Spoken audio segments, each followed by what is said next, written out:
Paul, obviously bitterly disappointing. Yeah, not good enough. I thought the first half we controlled the game. I thought the game was very similar to Peterborough Sports. We come out the second half and we just start going back to front far too often, far too rushed. We passed the ball for the full first half. We get done with a ball down the side that we switch off with, and they get a goal, and it just gives them something to hang on for. But I've got to say, I thought there was a period of 15-20 minutes they could have been 4 or 5 up. They had 2 really good chances. There was the penalty, they hit the post, and I thought we were a bit toothless top end of the pitch. I didn't think we won enough first contacts. I didn't think we I keep using that word, calmness. We had no calmness in the second half at all. First half you were completely dominant really, and yet you went in a goal down. It was a very curious. That's football. I said to Runs after, I think it was 14 minutes, you've got to score when you're on top.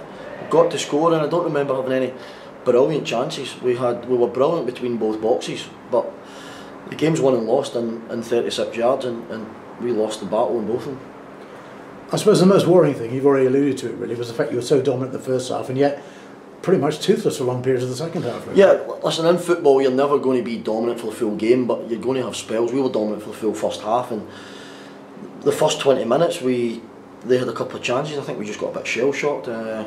We didn't put our foot on the ball. We didn't pass it. It's something I'll have to look back at. I'm not sure if it's not particularly the man in possession. Is it because we are under the cosh a little bit? Is people not shown to try and get on it? So it's something that we will have to try and have a look at. Aaron Skinner was missing tonight. What was the reason behind that? Skins was had a bit of an issue with the public transport. He was on a train. He left really early, so it's, with all due respect, it's nothing that he's not done before. And there was a bad accident, I believe, in one of the tracks, and he was caught just past Ludlow somewhere, that literally in the middle of the train tracks, and the 2.5 hours to come and let them off the train. So that was the reason he wasn't here tonight. Kyle Hankins, how far away is he? Kyle's not trained. Hopefully we'll get him back training Thursday, and we'll take it from there. We're hoping that he's still got a bit of discomfort there. It's the same with some of the other lads. We made a few changes tonight. We almost forced into it. Akeem hadn't done a pre-season. He's done 90 minutes in 11 days. Cece again hasn't done pre-season. Has had a bit of a knee issue. Loz played Saturday with a calf, with a tight calf. And who's the other one? Sorry, I can't remember off the top of my head. The other one. Skins obviously wasn't here and wasn't available. So we've got to try and look after the squad when we can.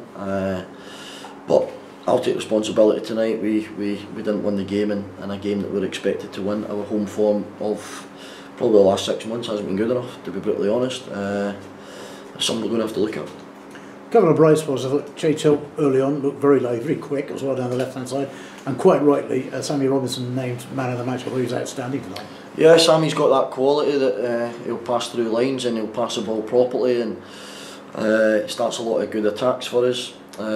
Che was lively, he worked hard, he walked back the pitch. I think within the first 5 minutes we got him on the ball when he went down the line and won a corner or got a cross in or something, and then we didn't seem to find it again for him. So it's just trying to keep going over the things that are working for you, and keep doing it, and keep finding different ways of being a bit more forward thinking on the pitch. The first league defeat was always going to come at some point. It's how you bounce back now, isn't it, at Spennymoor?